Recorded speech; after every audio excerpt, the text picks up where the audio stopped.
আসসালামু আলাইকুম রহমতুল্লাহ আলহামদুলিল্লাহ ওসলাত ওয়াসালাম আলা রাসুলিল্লাহ ওয়াসাবিহি ওবারাক ওয়াসাল্লাম। সম্মানিত উপস্থিতি, আমরা একটি বিশেষ গুরুত্বপূর্ণ বিষয় নিয়ে আজকে কথা বলবো। আজকের সংক্ষিপ্ত সময়ে গুরুত্বপূর্ণ বিষয়টি হচ্ছে বাঙালি সংস্কৃতি আর মুসলমান বা ইসলামিক সংস্কৃতি কি এক। আমরা এই বিষয়ে একটু দেখার চেষ্টা করব। সম্মানিত সুধী, আপনারা জানেন শরৎচন্দ্র চট্টোপাধ্যায়ের একটি বিখ্যাত উপন্যাস রয়েছে পথের দাবি। তো এই উপন্যাসের একটি লাইন যে আজ বিকেলে বাঙালি বনাম মুসলমান ছেলেদের মাঝে ফুটবল খেলা অনুষ্ঠিত হবে। আজ বিকেলে বাঙালি বনাম মুসলিম ছেলেদের মাঝে ফুটবল খেলা অনুষ্ঠিত হবে। এই লাইনটি আমার নয়, এই লাইনটি শরৎচন্দ্র চট্টোপাধ্যায়ের পথের দাবি উপন্যাস থেকে নেয়া। ওখানে উনি বাঙালি বলতে হিন্দু বাঙালিদেরকে উনি বোঝাতে চেয়েছেন, আর মুসলমান বলতে মুসলমান ছেলে বলতে মুসলিম সম্প্রদায়ের যুবকদেরকে উনি বোঝাতে চেয়েছেন, ইঙ্গিত করেছেন। তো বিষয়টা হচ্ছে এরকম যে উনি হয়তো ব্রিটিশদের ডিভাইড অ্যান্ড রুল পলিসি সম্পর্কে সতর্ক করার জন্য এই লাইনটি উনি এখানে আনতে পারেন। বাঙালি এবং মুসলিম দুইটাকে আলাদাভাবে উনি এইখানে উপস্থাপন করেছেন। আমরা আরেকটি বিখ্যাত বইয়ের কথা জানি, E.M. ফ্রস্টার লিখিত প্যাসেজ টু ইন্ডিয়া। এই বইয়েও এই বিষয়টা দেখানো হয় যে ক্ল্যাশ অফ কালচার, মানে দুইটা কালচারের মিশ্রণ সম্ভব কিনা। ওই বই আমরা দেখি যে না, শেষ পর্যন্ত উনি লেখক দেখান যে না, এটা আসলে সত্যিকার অর্থে সম্ভব নয়। সম্মানিত উপস্থিতি, আমরা আসলে যেটা বলতে চাচ্ছিলাম যে বাঙালি সংস্কৃতি আর মুসলিম সংস্কৃতি কি এক। আলোচনার শুরুতে একটি হাদিস দিয়ে আমরা শুরু করব। যে আমরা জানি যে ইসলামিক সংস্কৃতির উৎস হচ্ছে আল্লাহ এবং তার রাসূল সাল্লাল্লাহু আলাইহি ওয়াসাল্লাম। মুসলিমরা ইচ্ছা করলেও কোনো সংস্কৃতি নিজে তৈরি করতে পারে না ইসলামী গণ্ডির বাইরে গিয়ে। আমরা দেখি আল্লাহ রাসূল সাল্লাল্লাহু আলাইহি ওয়াসাল্লাম যখন হিজরত করে মক্কা থেকে মদিনায় যান, মদিনাতে যাওয়ার পরে যখন গিয়ে দেখেন মদিনাবাসীরা দুইটা উৎসব করে। আমরা এই হাদিসটি পাই আবু দাউদের হাদিস নং 1134 নম্বর হাদিস, সহিহ হাদিস, আপনারা চাইলে দেখে নিতে পারেন। ওখানে আনাস রাদিয়াল্লাহু তাআলা থেকে হাদিসটি বর্ণিত। উনি বলছেন যে আনাস রাদিয়াল্লাহু থেকে বর্ণিত ক্বালা, তিনি বলেন কদিমা রাসূলুল্লাহ সাল্লাল্লাহু আলাইহি ওয়াসাল্লামিল মাদিনাত। আল্লাহ রাসূল সাল্লাল্লাহু আলাইহি ওয়াসাল্লাম যখন মদিনাতে যখন আসলেন, ওয়ালাহুম ইয়াউমানে, তাদের জন্য দুইটা দিন ছিল, মদিনাবাসীদের দুইটা দিন ছিল। ইয়ালআবুনা ফিহিমা, তারা সেই দুইটা দিনে খেলাধুলা করতো। ক্বালা, তখন আল্লাহ রাসূল সাল্লাল্লাহু আলাইহি ওয়াসাল্লাম জিজ্ঞেস করলেন মা হাযানিল ইয়াউমানে, এই দুইটা দিন কিসের, এই দিন কিসের জন্য তোমরা এরকম করো। ক্বালু, তারা বলল কুন্না নালআবু ফিহিমা, আমরা এই দুইটা দিনে একটু খেলাধুলা করি, আমরা এই দুইটা দিনে উৎসব উদযাপন করি। ফিল জাহিলিয়াতে, জাহিলিয়াতের যুগ থেকে, জাহিলিয়াতের আমল থেকে আমরা এই বিশেষ দুইটা দিনে উৎসব করে থাকি। ক্বালা রাসূলুল্লাহ সাল্লাল্লাহু আলাইহি ওয়াসাল্লাম, তখন আল্লাহ রাসূল সাল্লাল্লাহু আলাইহি ওয়াসাল্লাম বললেন ইন্নাল্লাহা কাদ আবদালাকুম বিহিমা খায়রাম মিনহুমা, নিশ্চয়ই আল্লাহ তোমাদেরকে এর থেকে উত্তম দুইটি দিন দিয়েছেন। ইয়াউমুল আযহা ওয়া ইয়াউমুল ফিতর, সেটা হচ্ছে ঈদুল ফিতর এবং ঈদুল আযহা। সম্মানিত উপস্থিতি, আমরা যেটা এখানে বুঝতে পারছিলাম, আপনি যদি ইতিহাসের অন্যান্য বিষয় থেকে একটু দেখেন, অন্যান্য হাদিসের পরম্পরায় আমরা জানতে পারি যে মদিনাবাসীরা তখন নববর্ষ উপলক্ষে একটি উৎসব উদযাপন করত, তার নাম ছিল নওরোজ। আপনি যদি ইতিহাস পড়েন বা এমনিতে একটু যদি দেখেন, আপনি দেখতে পারবেন যে ওই সময় মদিনাতে নববর্ষ উপলক্ষে একটা উদযাপন করা হতো, নাম ছিল নওরোজ। এবং বসন্তকাল উপলক্ষে একটা উৎসব উদযাপন করা হতো, নাম ছিল মেহেরজান। এই নওরোজ এবং মেহেরজান নামক দুইটা উৎসব, একটা নববর্ষের দিন আর একটা বসন্তের সময়, ওই মদিনাতে প্রচলিত ছিল। এই দুইটা দিনকে তারা উৎসব আকারে পালন করত। ওই সময় তারা আনন্দ ফুর্তি, নানান ধরনের খেলতামাশা, মদ পান করা, জুয়া খেলা এবং এর সাথে অশ্লীলতার মিশ্রিত এই ধরনের উৎসবগুলো তারা করত। আল্লাহ রাসূল সাল্লাল্লাহু আলাইহি ওয়াসাল্লাম যখন হিজরত করে মক্কা থেকে মদিনা গেলেন, যখন ইসলাম সেখানে প্রসার লাভ করা শুরু করলো, তখন আল্লাহ রাসূল সাল্লাল্লাহু আলাইহি ওয়াসাল্লাম এই দুইটা উৎসবকে একেবারে নাকচ করে দিলেন। কারণ এখানে অশ্লীলতা মিশ্রিত ছিল, শিরক মিশ্রিত ছিল। এবং উনি হাদিসের ভাষাটা কি বললেন যে ইন্নাল্লাহা কাদ আবদালাকুম, নিশ্চয়ই আল্লাহ তোমাদের জন্য নির্ধারিত করেছেন এর থেকে ভালো দুইটা দিন। তার মানে ইসলামী সংস্কৃতির উৎস, আমরা যেটা বলতেছিলাম, ইসলামী সংস্কৃতির উৎস হচ্ছে আল্লাহ এবং তার রাসূল সাল্লাল্লাহু আলাইহি ওয়াসাল্লাম। মুসলমানরা ইচ্ছা করে কোনো উৎসব তৈরি করতে পারে না সুন্নাহ এর বাইরে গিয়ে। তাহলে আমরা যেটা বলতেছিলাম যে বাঙালি সংস্কৃতি নামে যদি কোনো উৎসব অথবা অন্য যে কোনো সংস্কৃতির নামে উৎসব, আবার বলতেছি, বাঙালি সংস্কৃতির নামে কোনো উৎসব অথবা অন্য কোনো সংস্কৃতির কোনো উৎসব যদি ইসলামের এই মূলনীতির বাইরে চলে যায়, মূলনীতি কি, যে শিরক মিশ্রিত কোনো বিশ্বাস যদি কোনো উৎসবের সাথে জড়িত থাকে, আবার বলছি শিরক মিশ্রিত কোনো বিশ্বাস যদি কোনো উৎসবের সাথে জড়িত থাকে এবং অশ্লীলতা মিশ্রিত, গান বাজনা মিশ্রিত, জুয়া মিশ্রিত, অবৈধ ইসলাম অনুমোদন দেয় না এরকম কোনো বিষয় মিশ্রিত কোনো উৎসবে যদি থাকে, তাহলে সেইটাকে ইসলামী সংস্কৃতি হিসাবে, ইসলামিক উৎসব হিসাবে কোনো অবস্থাতেই নেওয়া যাবে না। সম্মানিত উপস্থিতি, তাহলে আমরা যেটা বলতেছিলাম যে বাঙালি সংস্কৃতি এবং মুসলিম সংস্কৃতি কি এক? শুধু বাঙালি সংস্কৃতি নয়, যে কোনো সংস্কৃতি যদি ইসলামের এই মানদণ্ডকে অতিক্রম করে, মানদণ্ড কি? শিরক মিশ্রিত কোনো বিশ্বাস, অশ্লীলতা মিশ্রিত অথবা যে কোনো ধরনের অনইসলামিক কাজ মিশ্রিত কোনো বিশ্বাস, কোনো কাজ, কোনো কর্মপদ্ধতি যদি কোনো উৎসবের সাথে থাকে এবং সেই উৎসবকে যদি মুসলমানরা উদযাপন করে এবং যদি তারা এটাকে তাদের উৎসব হিসেবে মেনে নেয়, তখন ইসলাম এইখানে একটু আপত্তি জানিয়েছে। ইসলাম বলে যে না, এটা একজন মুসলিম হিসেবে সে করতে পারে না। সম্মানিত উপস্থিতি, একটা ভয়ঙ্কর, একটা খুবই গুরুত্বপূর্ণ বিষয় হচ্ছে, আমরা একটা বিষয় অনেকেই হয়তো খেয়াল করতে চাই না, যে ইসলামে পাপের দুইটি অবস্থা রয়েছে। একটু একটু গুরুত্বপূর্ণ একটি বিষয়, যে ইসলামে পাপের দুইটি অবস্থা রয়েছে। একটি অবস্থা হচ্ছে যে মানবীয় দুর্বলতায় পাপ করে ফেলা। কোনো মানুষ তার মানবীয় দুর্বলতায় একটি পাপ করে ফেলেছে, কিন্তু সে মনে করলো যে এটা পাপ, সে স্বীকার করলো যে এটা পাপ এবং এটার জন্য তার অনুশোচনা থাকতে পারে। এরকম যদি হয় এবং সে যদি তওবা করে, তাহলে এইটার জন্য হয়তো সে গুনাহগার হলো, হয়তো সে পাপী হলো, কিন্তু সে ঈমান শূন্য হবে না। তাহলে একটা অবস্থা হচ্ছে যে মানবীয় দুর্বলতায় মানুষ যদি পাপ করে ফেলে কিন্তু সে বিশ্বাস করে যে এটা পাপ, মানে সে স্বীকার করে যে এটা পাপ, তাহলে এইটার জন্য সে ঈমান শূন্য হবে না, পাপী হবে। তওবা করলে সেখান থেকে মুক্ত হয়ে গেল। আরেকটি অবস্থা হচ্ছে যে পাপকে স্বাভাবিক মনে করা। একটি পাপ সে করছে এবং পাপ করার সাথে সাথে সে মনে করছে আচ্ছা এটা করলে অসুবিধা কি, এটাকে সে নর্মাল মনে করছে। পাপ করা এক জিনিস, আর একটা পাপকে নর্মাল মনে করা, স্বাভাবিক মনে করা আরেকটা জিনিস। ধরেন যদি কোনো ব্যক্তি মনে করে যে সুদ, ব্যভিচার, মদ পান, গান বাজনা অথবা মঙ্গল কামনা করে কোনো কিছু করা, বা এইটা করলে এই উপকার হয়, এই করলে এই উপকার হবে, এরকম শিরক মিশ্রিত কোনো বিশ্বাস যদি কোনো মানুষ করে এবং সে যদি মনে করে যে এটা করলে অসুবিধা কি, যেমন ধরেন বর্তমান সময় অনেকেই মনে করতে পারে যে এই আধুনিক যুগে সুদ এটা তো এখন চলে, অসুবিধা কি, সুদ ছাড়া বর্তমান অবস্থাতে তো চলা অসম্ভব, এটা করলে অসুবিধা কি, এটা তো কোনো সমস্যার কিছু দেখি না। তো এরকম যদি কোনো মানুষ মনে করে এটা একটা পাপ, এটা একটা বিষয়, আর যদি সে মনে করে এটা একটা স্বাভাবিক হতে পারে, অসুবিধা কি, এরকম যদি সে মনে করে, তাহলে এইখানে একটু সমস্যা আছে। সমস্যাটা কি? ওই যে সে মনে করলো যে এটা করলে অসুবিধা কি, এইটুকুই অসুবিধা। কারণ পাপ করা এক জিনিস, আর পাপকে স্বাভাবিক মনে করা, নর্মাল মনে করা, বৈধ মনে করা, হালাল মনে করা এক জিনিস, আরেকটা জিনিস। এটা যদি কেউ করে এটা কুফুরির শামিল। এই এই বিশ্বাসটা, কেউ যদি কোনো পাপকে, কোনো ইসলাম অনুমোদন দেয় না এরকম কোনো বিষয় করার পরে বা না করেও সে যদি মনে করে যে আচ্ছা এটা করলে অসুবিধা কি, এটা করলে অসুবিধা কি, মানে ইসলামে বিধিবদ্ধ হারাম কোনো বিধানকে সে যদি হালাল মনে করে বা স্বাভাবিক মনে করে বা নর্মাল মনে করে, তাহলে এই বিষয়টা তাকে কুফুরুর দিকে নিয়ে যায়। প্রমাণ কি? প্রমাণ হচ্ছে সূরা তওবার 29 নম্বর আয়াত। আপনি যদি সূরা তওবা পড়েন আপনি দেখবেন 29 নম্বর আয়াতে আল্লাহ বলে দিচ্ছেন, আল্লাহ রাসূল সাল্লাল্লাহু আলাইহি ওয়াসাল্লামকে বলতেছেন, আউযু বিল্লাহি মিনাশ শাইতানির রাজীম, বিসমিল্লাহির রহমানির রহিম, কাতিলুল লাযীনা লা ইউমিনুনা বিল্লাহি ওয়াল ইয়াউমিল আখির। বলছেন হে নবী, হে রাসূল, আপনি তাদের সাথে লড়াই করতে থাকুন যারা আল্লাহ এবং পরকালের প্রতি বিশ্বাস আনেনি। এবং পরে আল্লাহ বলতেছেন, ওলা ইউহাররিমুনা মা হারামাল্লাহু ওয়া রাসূলুহু, ওলা ইউহাররিমুনা, এবং তারা হারাম মনে করে না, হারাম মনে করে না, নিষিদ্ধ মনে করে না, মা হারামাল্লাহু ওয়া রাসূলুহু, আল্লাহ এবং তার রাসূল যা হারাম করেছেন, আল্লাহ এবং তার রাসূল যে বিধি নিষেধ দিয়েছেন, এইটাকে যারা হারাম মনে করে না, এই সমস্ত মানুষদের সাথে আপনি লড়াই করতে থাকুন। এই বিধানের কাছাকাছি প্রাসঙ্গিক আরেকটি আয়াত যদি আমরা দেখি, সূরা নূরের 63 নম্বর আয়াত।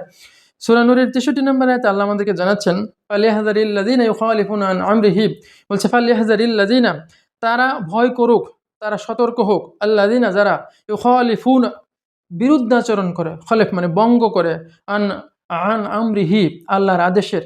ওই সমস্ত মানুষ যারা আল্লাহর আদেশের বিরুদ্ধাচরণ করে, এই মানুষগুলা একটু ভয় করুক। এই মানুষগুলা একটু সতর্ক হোক আন যে এই বিষয়ে যে তুসিবাহুম ফিতনাতুন, তাদের উপর বিপর্যয় চলে আসবে, আও ইউসিবাহুম আযাবুন আলীম, অথবা তাদের উপর যন্ত্রণাদায়ক শাস্তি নেমে আসবে, তাদেরকে যন্ত্রণাদায়ক শাস্তি দিয়ে আচ্ছাদন করা হবে।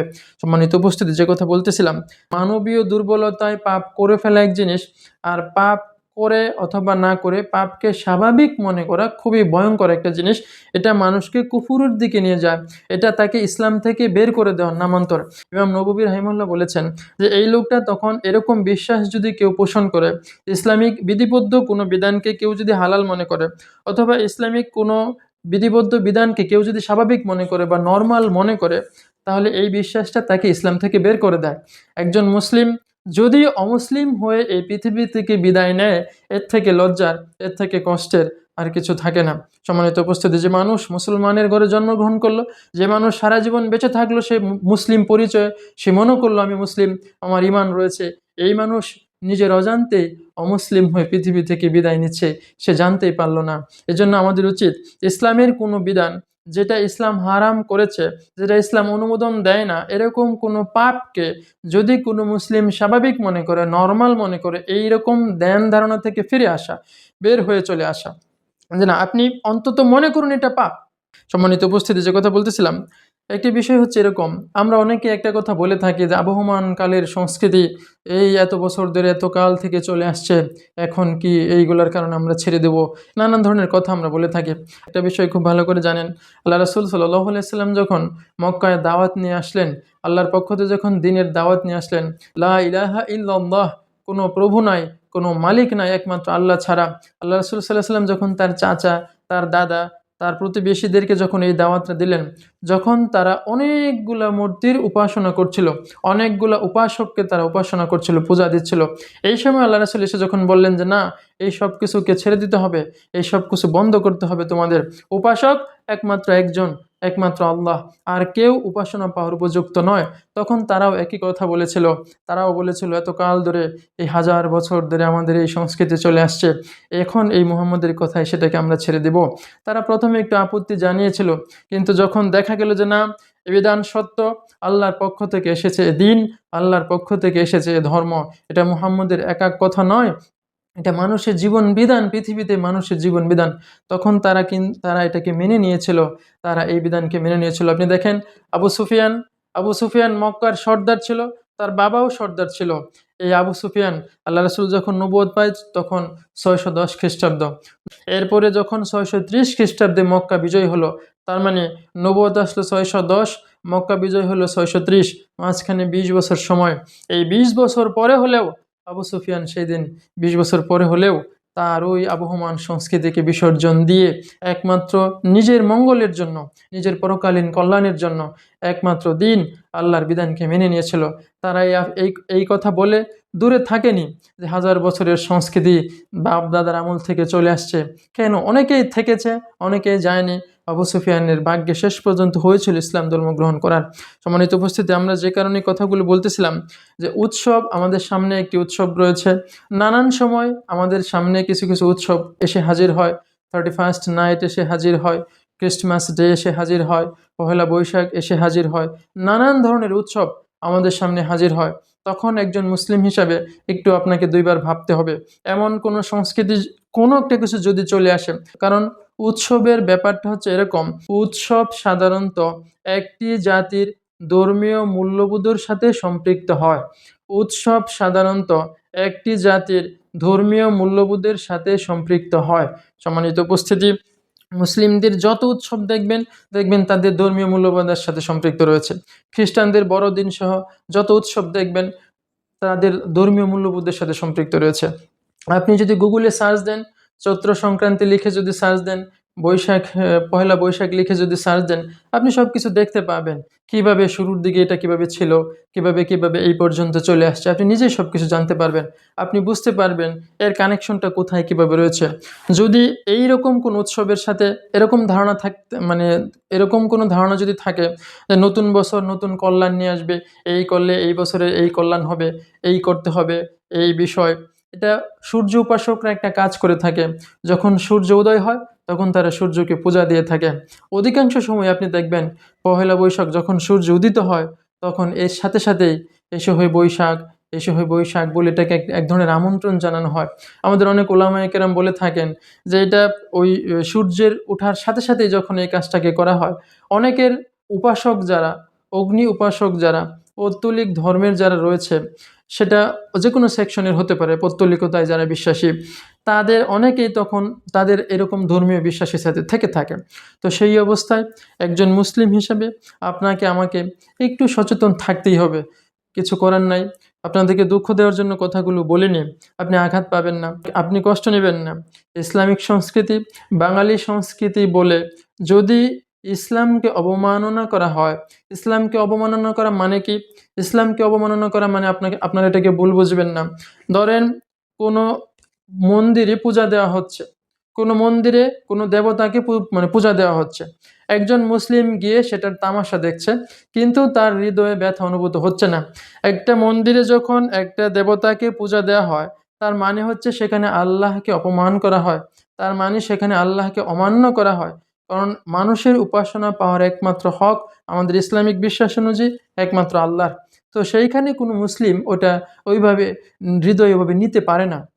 সম্মানিত উপস্থিতি, ঠিক একইভাবে যদি কোনো উৎসব, যদি কোনো অনুষ্ঠান ইসলামিক গণ্ডির বাইরে চলে যায়, ইসলামিক মূল্যবোধ, ইসলামিক মানদণ্ডের বাইরে চলে যায়, তখন একজন মুসলিম হিসাবে আমাদেরকে একটু ভাবতে হয়। সম্মানিত উপস্থিতি, আরেকটা কথা বলে শেষ করব যে পহেলা বৈশাখ এটাকে একটি আদর্শ নাকি একটি প্রথা? আবার বলছি যে পহেলা বৈশাখ এটাকে একটি আদর্শ নাকি একটি প্রথা? আদর্শ মানে হচ্ছে, আদর্শ এমন বিষয় যা সবাইকে মেনে নেয়ার কিংবা অনুসরণের আহ্বান করতে পারে। আদর্শ হচ্ছে একটি স্থায়ী এমন বিষয় যা সবাইকে মেনে নেয়ার বা অনুসরণ করার জন্য বলা যেতে পারে বা মানে মানে বলা যায়। আর প্রথা হচ্ছে এমন একটি বিষয় যা কোনো একটি নির্দিষ্ট সম্প্রদায়ের বিশেষ কিছু আচার আচরণের সমষ্টির মাধ্যমে হতে পারে। প্রথা ইচ্ছা করলেই পরিবর্তন করা যায়, আদর্শ ইচ্ছা করলে পরিবর্তন করা যায় না। সম্মানিত উপস্থিতি, একটা উদাহরণ হচ্ছে সম্রাট আকবরের নববর্ষ এখন এসে আধুনিক নববর্ষে পরিণত হয়েছে।